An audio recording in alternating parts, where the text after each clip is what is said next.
So we'll probably have to continue inside and also with Prof as well, because I think both of you are such huge sporting personalities. We can't just do all of it here. So it's wonderful to have the two of you around. Thank you. And Herbert, let's begin with rugby, and then we will jump into a bit of football.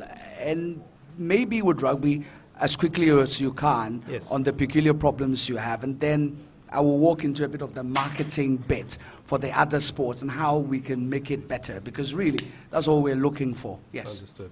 I'll try and be brief because I know time is short. I think that the fundamental problems in rugby are similar to what has been espoused. The microphone, get closer to it. If you can. Has been espoused by everybody else. Lack of facilities, lack of infrastructure, lack of commitment. In a team game of the nature of rugby, which it'll take too long to go through an education, but there's 15s, there's 7s, there are 10s, there are many different formats. And your lordship is right, it's a game more so than the others that you must start from a very young age. It's been in existence 11 years. Sadly, very little to nothing has been achieved over that period, mainly because of funding and a lack of rugby people involved in the game. We are associate members of the governing body.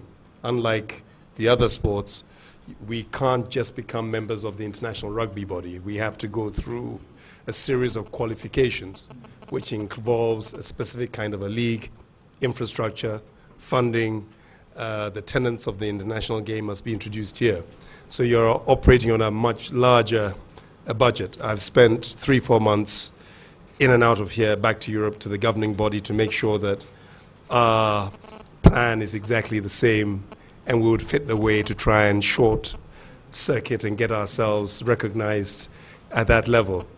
It is a minority sport. For those of us here who are old enough, we did Max Brito some years ago, which was rugby. We brought the basic backbone of the British Lions rugby team and the South African Springboks, and according to Reuters, put 70,000 into the Accra Sports Stadium for an afternoon of rugby.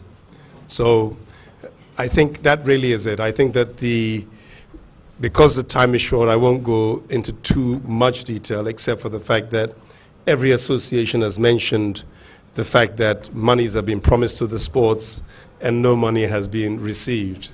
We took over in June and understood that 14,000 CDs had been raised over 4 years. 14,000 CDs. Over 4 years for the game of rugby. The 100,000 that is promised every year has never been paid. And actually, if I had not been called here today, I was actually in the process of instituting my own Commission of Enquiry as to where the money was. We did it in football, and that's why we had the Justice Badegbe probe, which made a big difference in the game. In football, we found that we had to shake the system, embarrass the people in public office to bring about change. And we are just in the process of about to do that, because if the Ministry of Finance has promised us 100,000 a year, I want to know where that is. Is it with the Sports Association? Who is responsible for it? And I would therefore like to set up, as I did with football, a group of people to find out where it is. Now, if it is sitting with the Ministry of Youth and Sports, and it has been promised to me by the Ministry of Finance, then I would like to ask senior personnel like yourself, my lord, whether I cannot take the ministry to court because the money is not theirs. It's not about the winning. But you see, when we sit here today, if we're going to bring about change in a lifestyle, because we're absolutely right, sports is a lifestyle. And I've listened to very eminent people here. I'm happy and I'm saddened because you see, sports has moved beyond needing 100,000 CDs a year. Nobody's budget, with no due disrespect, is 100,000 CDs a year. Nutrition, Medicare, when I took over Kotoko and then I went to try and buy Goldfields and other football teams, we succeeded because today you cannot compete at the level that we did as a professional rugby player. You have to. I used to bring coaches in from South Africa who would work on a number of things. For example, we had a great player called Michael Osei in Kotoko who couldn't score. He would shoot. This guy would, when he'd come from South Africa in training, not a football coach, explain that his quadriceps were so much overloaded and heavier than his hamstrings that we changed the training programs. We understood that we could get into nutrition where cocoa, morning cocoa, is a very heavy carb. If you mix it with God's gift, coconut water, you have more isotonic properties than you have in Gatorade. Again. You have more nutrients, vitamins, aminos, antioxidants in the coconut water that you can add to cocoa, which is a very dense carb. The peanuts are a protein. Watermelon as the afternoon meal helped with the diuretic process. So we went and started getting local foodstuffs, which was the basis of the nutrition for the place. So 88 to 100,000 doesn't work. Yes, you have a problem with the ministry who frankly are not serious and do not understand what sports and sports development is about. And I think the problem is, because they come into office, I don't know how many ministers have been around since I got involved in sports, and every time there's the last 6 years, 6 ministers of youth and sports, and the last 14 years, 12. Yeah. I think about 60% of them, as soon as they're appointed, I pick up my phone and I call them, because I know they're incompetent. I know they're not there because they understand sports. Please. I'm using it with respect, sir. Okay, thank you. I'm saying it not because they understand sports. Yeah, we don't. I understand. This is a formal. Yes. It will be a bit harsh. Yes. So please, kindly withdraw. Mr. Herbert, kindly withdraw that word, please. Okay, they are not as familiar with the terrain that may enable them to enact the duties for which they have been appointed. The thing is, let me tease you a bit. When you came to Kotoko, you were being accused because you couldn't even speak the tree. So they were wondering how you could communicate on the football. Yeah, that's a very valid point because of the transparency. Yeah. And the point I was going to come to is that I've asked virtually every minister. Yes, and I asked them because I know what the game plan is going to be. We've been through it, seen it, done it. So therefore, do you have a business plan and a vision for Ghana sports? Because the rest of this, we can come up with everybody coming up with a document. When I took over Kotoko, as now we're taking over rugby, etc., the first thing is to sit down and say, what is your business plan? Then you can work out your budget. You don't have to say, oh, if you give me some of football's money, or if you give me a tax relief on these. For me, that is common sense. If it is the person who's the custodian of the seat, understands that he needs $120 million for the sports, he's got 25 million from the ministry because the country has a problem, he can now work out a business plan to say, how do we make it work? He can then also understand that with most of our sports, the infrastructure serves multi-purposes, as you rightly say, with sports halls. So if you look at the French model with centers of excellence, if you look at Soccer Australia, different models in different parts of the world, you then have 10 regions who have got an infrastructure that is basic to sports development. In Kotoko, we decided to go through the schools. So therefore, we started developing programs in the schools to get the children coming from the schools. Every expatriate coach who came in was tasked not only to coach Kotoko, but to go to the schools and teach the teachers how to coach, educate them on nutrition and recovery from the same. And that if you're not doing well in school, don't get involved in football. You then try to put centers together. When I was taking over RTU, we started building a gym, which would go beyond football into the community. So when we were taking over Boise Goldfields, we got involved with the farmers to make sure that banana, which is one of God's great gifts to us, and the Ghanaian banana, I'm biased, I think is the greatest banana on earth, that we could actually supplement in between training and rest, foodstuffs and products that would go into. Just to tie, so your central point is, we don't have the ministry itself, from the state's point of view, come in without a business plan. Absolutely. And even if they start, they can't finish because they go away quickly. I think so. And I think that if they did come up with a vision and a business plan, what I have found in my brief and time in Ghanaian sports is that people will buy into it. If people really understand what you're trying to achieve, they see the model, that the model is achievable. After every single match, we published the accounts in the papers so that everybody could see where the money was at and where it was going. You could then see the deficiency and the shortfall of what you are trying to achieve. You first and foremost say, I am proud to be Ghanaian. and I'm proud to be black, and I'm proud to be African. So therefore, if the global standard is this, don't pitch your bar at that, because what I found was that because the people in higher office continue to set the bar low, everybody accepts a low bar. And I believe that you need to set a high bar. So people said, oh, but you've come to take over a football team. Why are you dressing them in blazers? I said, if you watch Manchester United, AC Milan, and they're traveling abroad, you get. The day we arrived in Milan with 6 football teams from around the world, it was Kotoko that the immigration called first and told us to go through.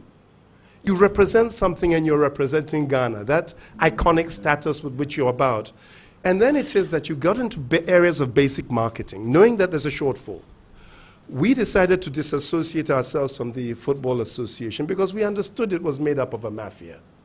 We understood that the people, we understood that, I'm sorry about the terminology, and please, for public record, it is not a point of disrespect, it's a point of, in another continent, it will be taken as a matter of speech and fact.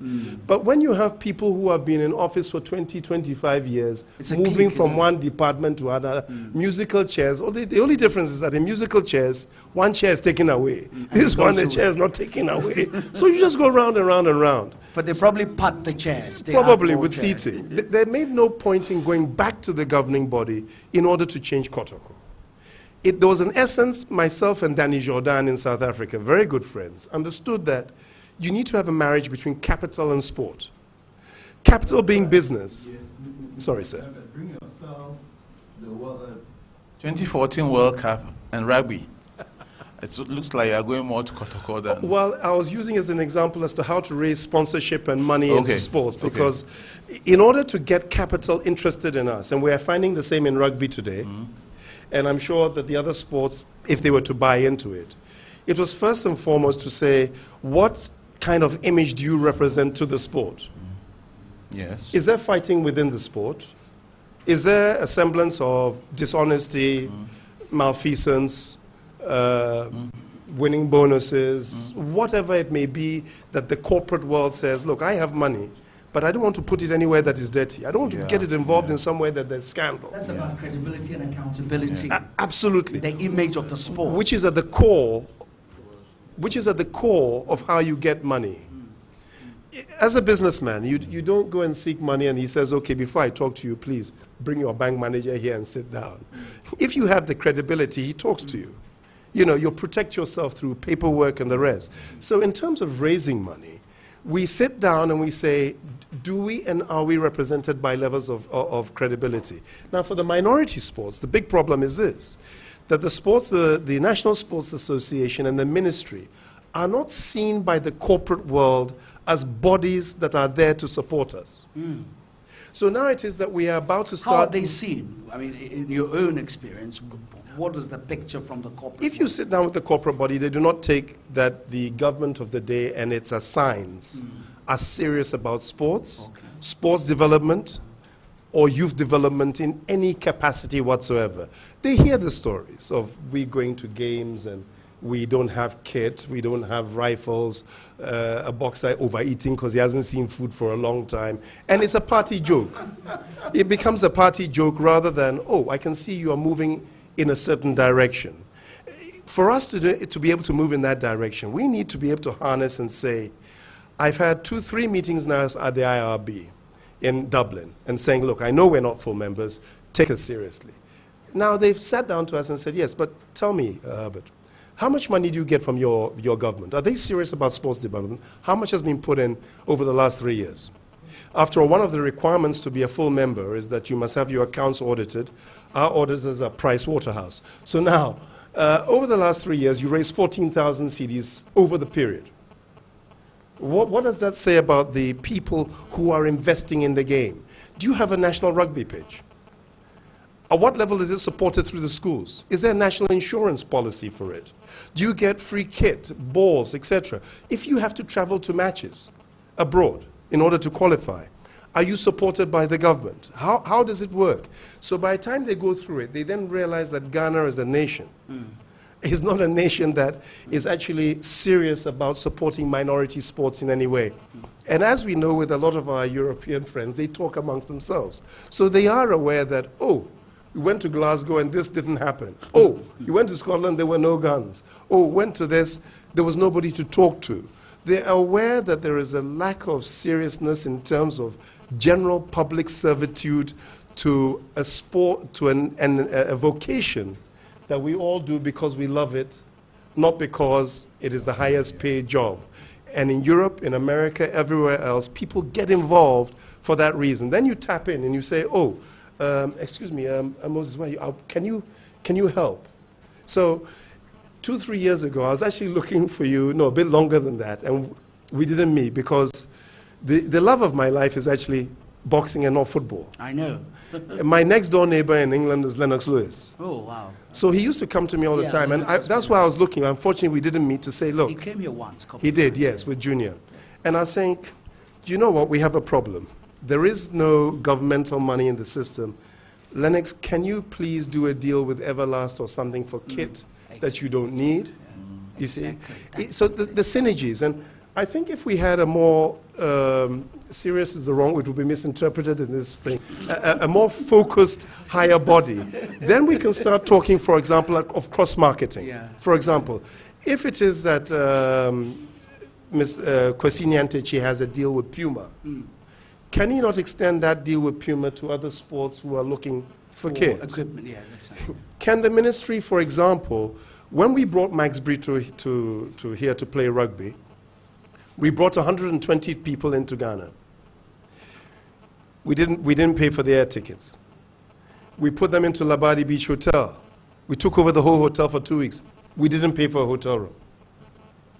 You see, we then did cross-marketing.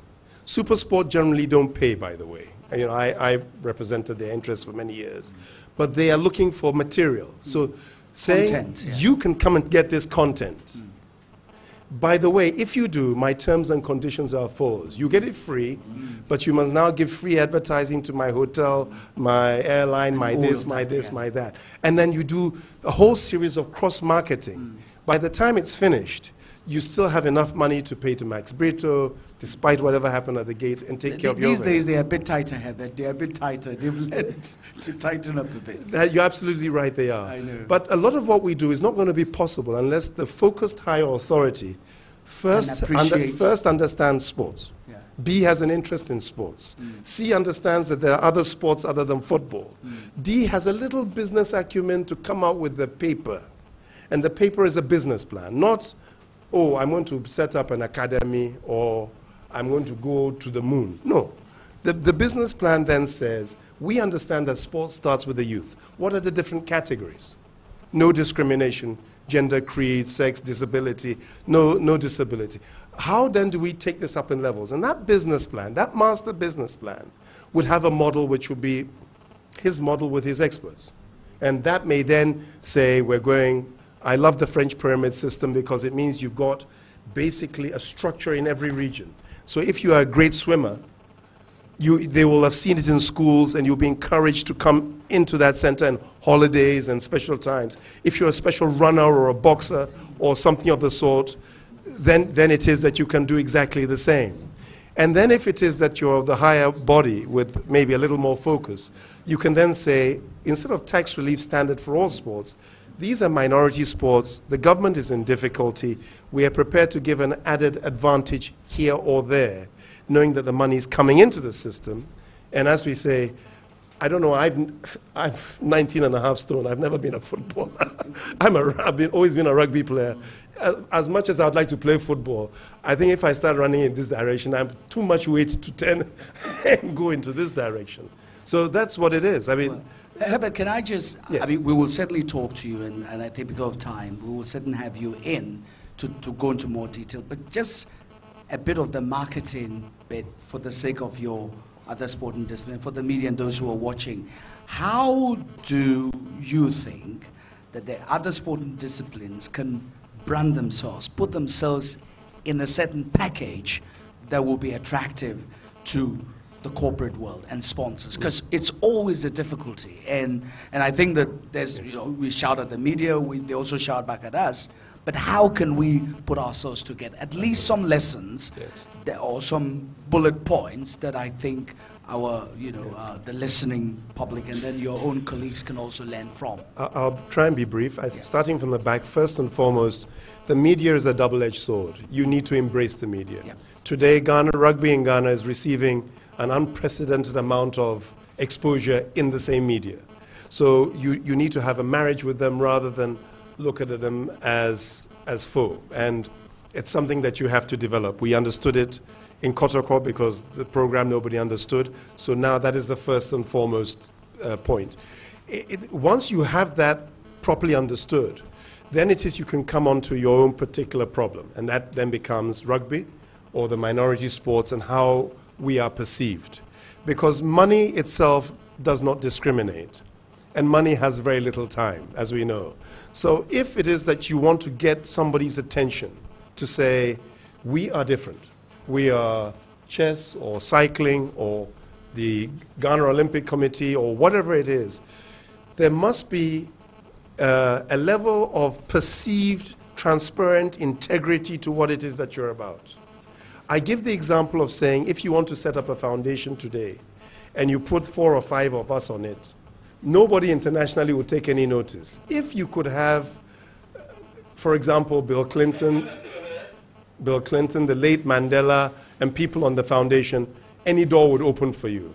So therefore, if your front is represented by people who they say have got the credibility, you say, oh, I've got my lord on my committee. People say, stop. Oh, can we? Yes, of course, yes. We'll so you're talking about management, the quality of management. Absolutely. That face that they see becomes first and foremost. Right. Then it is that we develop the image of whatever brand it is. Sorry to go back to football. With football, we changed the logo.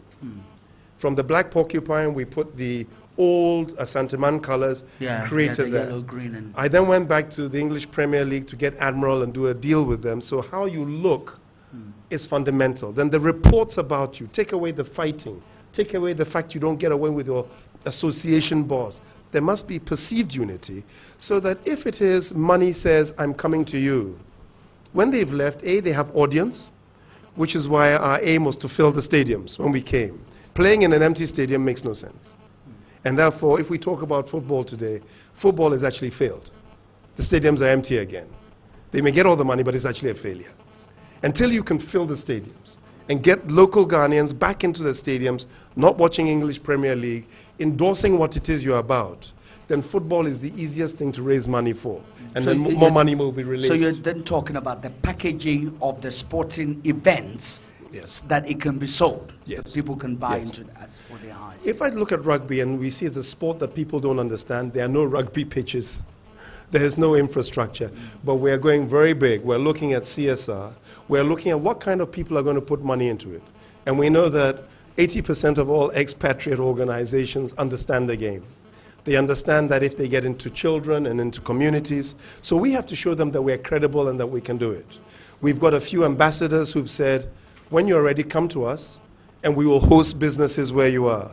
We're looking at a rugby business association to get companies. There are a number, CFAO, a number of companies who will now perhaps meet with us once a month. We've got some companies, Zen Petroleum, who are saying, if you can bring businesses together, if you can get a group of people who are controlling hundreds of millions into a room, then we will sponsor everybody coming in here to drink Coca-Cola or a glass of wine. So it's how do we get somebody's attention for that 10, 15, 20 minutes, assure him that we have the credibility, and then say to them, this is our business plan and this is our vision, which is why we spent the first 3-4 months having stakeholder meetings, talking to everybody, coming up with the blueprint. It may not be the best, but it's a start, coming up with the blueprint, so that is that blueprint that we are now making appointments, going back to the companies and saying, this is not rugby as you'd know it elsewhere, this is where we're developing, and this is what we require. I'm sorry, sir. No, Mr. Mensah, I think... No, Your Lordship. He's virtually, I know he... Yes, after his question, we'll stop you. I apologize. Listen to others, and then we continue with you in chambers. I understand, sir. Yes. Thank you. Mr. Mensah, Herbert Mensah, what I was going to say, what I've gathered from you is basically, in summary, we lack professionalism. Yes. we lack professionalism. And I've experienced it myself because I used to be in Hartlepool and I was in charge of the youth club. I took professionalism in there, and you realize that people thrive on chaos. People can create an environment that lacks professionalism, and they thrive on it. So at times they say in the land of fools, the wise is the fool. So if you don't take care, you'll be branded something else. But during my time, the junior side was more attractive than the senior side. I can say that I've never spoken about why I left the class, but the junior side was more attractive. The senior players were ready to play one chendi, you know, trial matches that the junior side were playing traveling, and they got more money. Yes. I didn't put money from my pocket, because at times people want you, when you go in, they want money from your pocket. Yes. But as a professional, somebody coming from a corporate environment, why do they want money from my pocket? I'll never do that. Yes. So at times it's lack of professionalism, and they think when you go to a meeting and you take, I remember I used to take laptop and say, football is not laptop business. You see, so they think football is for some crop of people, that when you take best private sector policies and procedures and practices and internal controls in there, they think that you become a laughing stock. So it's professionalism. That's true. That's very, very true. That is true. It's well, I think Kofi has virtually summed it up. Hebi, sorry, we might, because Prof is also here. Actually, is the President of the Ghana Olympic Committee. Prof, welcome as well. I'm sure we'll need to schedule you at your, because next week we will have a bit of time so we can talk a bit. But I'm sure that, Herbert, just to say a huge thank you to you, but don't run away yet. We might have to schedule it during the course of the week so that Prof can give us some idea of the athletics, because he's the official in charge of Ghana Athletics Association and also the Ghana Olympic Committee. So Prof really virtually represents all of us.